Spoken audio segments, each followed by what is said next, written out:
we need to call our next guest. Jim Pillsbury. The number was handed up to you.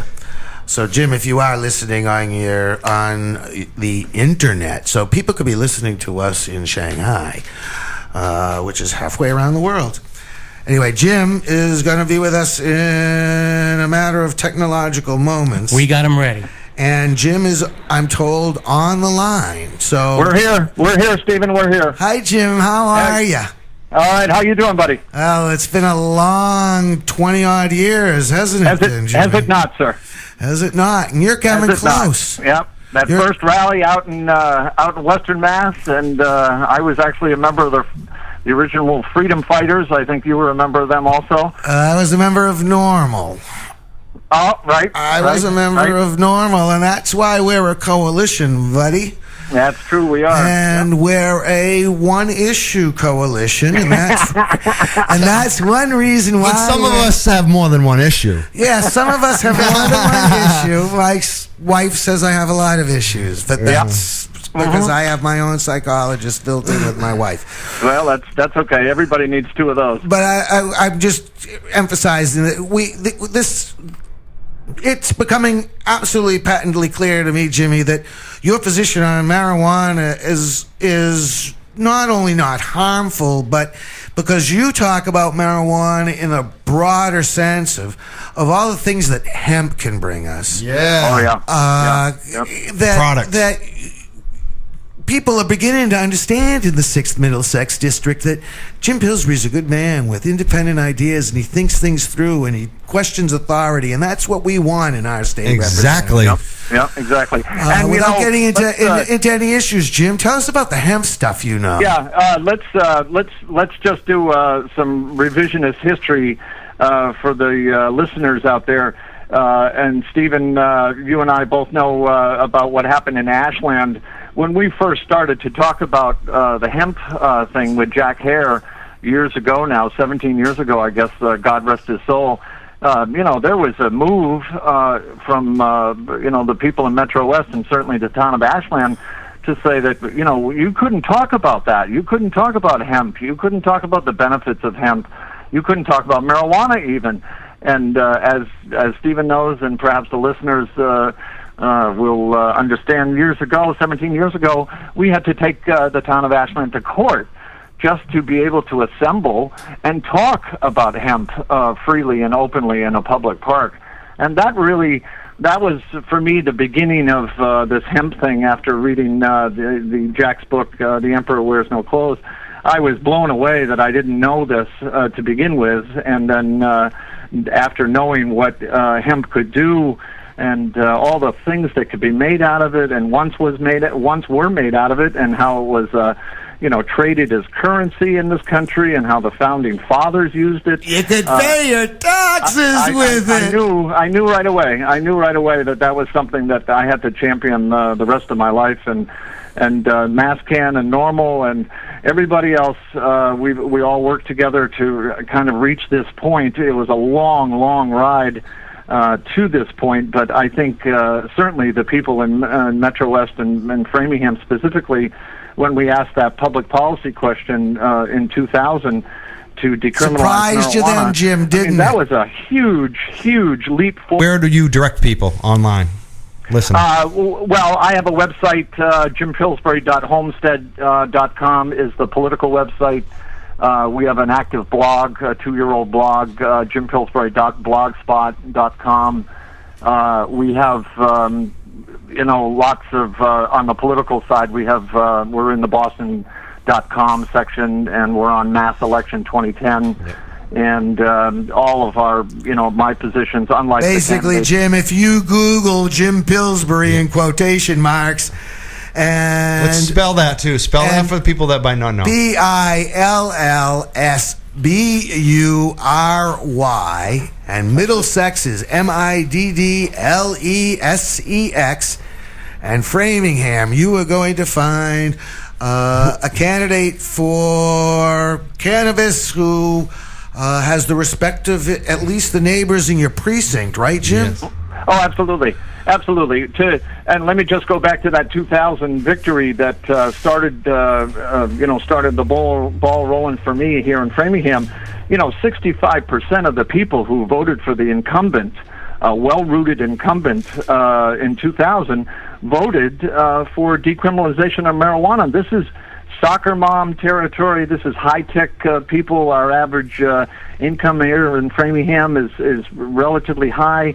We have very, very highly trained people that really do represent, I think, what Massachusetts really is. And Massachusetts is a melting pot of many kind of cities and towns. Framingham It's one of those issues where pot. it's like everybody versus the government now. Like the only ones left are the ones that work for the government that are enforcing the law. I mean, Maybe so, seem but close? they're certainly not all in Framingham. Jim, knowing they wouldn't have that, voted what for I want to decrim. ask you, Jim, you gathered the signatures to put that question on in 2000, Yes.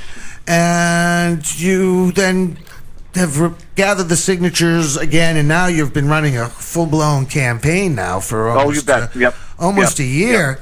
Yep. Tell us, what is the mood of the citizens out there? Are they snickering at you, or are they slapping you on the back, or is it somewhere in between? They honking their horns at those standouts? Yeah, we were out for 5 hours today.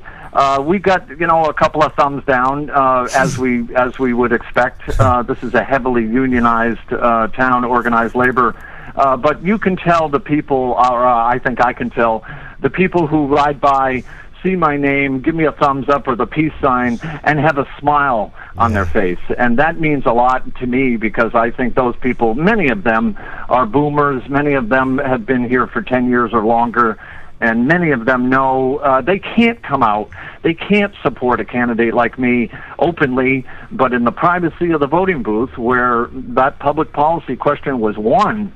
And that's the trick, the privacy of the voting booth, where that question was won, I think reflects the people's attitude towards me now, that 10 years later, after decrim was passed in 2008, I think, generally speaking, I have a lot more respect from even my detractors, because I did follow it through. I did make something happen that changed the course of drug policy in the state. That's a big thing that happened with decrim, because I think we all feel that in this state now. Like, for the first time, we're not just a bunch of stupid stoners. We actually got something done. We showed people that you can change things. Right, and thanks to the consistently hard work from MassCan, Normal, everybody that really that gets involved in this is a small core group of people, and Stephen can elaborate on this. But it's the same people I knew, 20 years ago when we started this, or longer.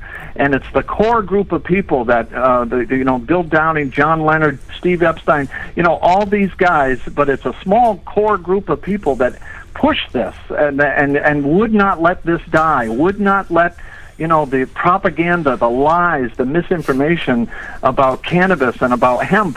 This is the core essence of this movement. There isn't another movement. You're flattering all of us, Jimmy, but there's still a lot of there's like other voices now, but there's young blood like this. I guess, what do they call them? I guess they called it Generation X or something. There's Generation Xer across the table from me. Of course, you and I are tail end baby boomers. And our children, just kind of ignore us. My children do in this whole thing. They don't really. They never really wanted to be a part of it. But are you doing anything to reach out to the younger voters? I think it's. You know what? I think the propaganda that has surrounded this for years, the DARE generation, they're now in their 30s, and they remember all the lies and misinformation and the propaganda that went around the DARE program. So I think it's harder sometimes to get the college kids want to do whatever is cool, but when you get married and you have children and, you have those preconceived notions that are not right, but society still, if you're labeled a stoner sometimes, it's really hard to get around. So you have to be extra vigilant. I know I am all my life, to make sure that I don't get stopped with an ounce on my front seat, or I don't have a pipe hanging out of my mouth, or whatever it may be. There's every reason to believe that we grew up. We grew up. We were more aware now of our surroundings. We can't get busted. We just don't want that headache. And I think a lot of the younger people just forget about that, and they think, well, it's decriminalized, it's okay. But I heard your earlier part of the show. Sometimes you wonder what young people are thinking about when you read about them in the paper. Now you sound like your papa, Jimmy. I just don't understand it. Honest to God, I don't understand it. But really, as time goes on, and I would like to say something in support of the boomers. It's the boomers that went to war and smoked a lot of pot in Vietnam.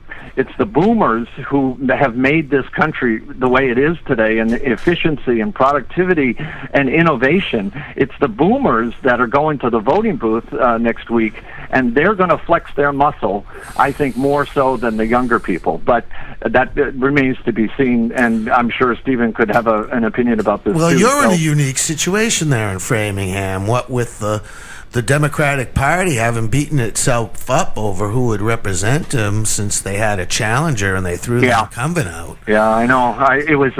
It was a very strange event. The fractured Democratic Party here in earlier this year, Representative Richardson announced that she wanted to, this about giving licenses to illegal immigrants and the right to vote and tuition reimbursement. Well, we don't want to get into too much of the actual issues that the Democrats were fighting about, because this is two heads on cannabis. Don't make them yell at you, Jim. Did you hear the clip earlier? Hey, Michael, it wouldn't be the first time Stephen has ever yelled at me. Trust me. I know, that's what the show is about. It's classic. The deal, I think, that with the Democrats here in Framingham, they're a fractured group of people. They're very hardcore here. They went for Coakley over Brown. We're the bluest of blue and the bluest of states, in my opinion. So to see the Democrats split right down the middle almost, Chris only won by 200 votes. And that wasn't a big turnout. I think we had 20-some-odd% turnout. But it really did show a fracture amongst a group that's been very hardcore for many, many years and lined up against one. So for him to beat Pam was I thought an indication of what's wrong with the Democrats. Well, here in what it Framingham. really indicates, Jim, is that the district is beginning to maybe think about who they want to represent them. Good point. Yeah. And that's the important point for you, because I really firmly believe that I'm going to log on from where I am on the morning of November 3rd and start looking around at the Massachusetts election results. And, I agree. And I hope I see that you're at least, if not the choice of the television stations, that the race hasn't closed yet. Yeah. I'm hoping that you're absolutely right, Stephen. I've been out in the neighborhoods now for months, and everybody I've run into knows me from my TV show, Jim Pillsbury Live, from the Wicked Green show that I do, just started up this year. Is that where do they watch that on? Framingham cable access? They watch it on. They can watch it on the web on Blip TV. You can go to Blip TV and type in Wicked Green, and you can see the shows we did. We did Hemp History Week in May, and viewers can see what that we did for that. John Napoli did a fashion show with us, and I can't remember the other gentleman's name right now. JD came up and did some history with us, and we put it on 2 shows. And it's received hundreds. Each show has received hundreds of hits. So it was very popular. So you got John Dvorak, right? And, John Dvorak. Thank you. He was the hemp historian, and John from the Hempus. All the things that I've done in the last 10 years, people know me. People know my name. They obviously know I was the marijuana guy a long time ago. They obviously know I'm the marijuana guy now. But the issues are not. It's not like before, where it was all about marijuana. Now it's, there's so many other issues. Independent thought, questioning authority.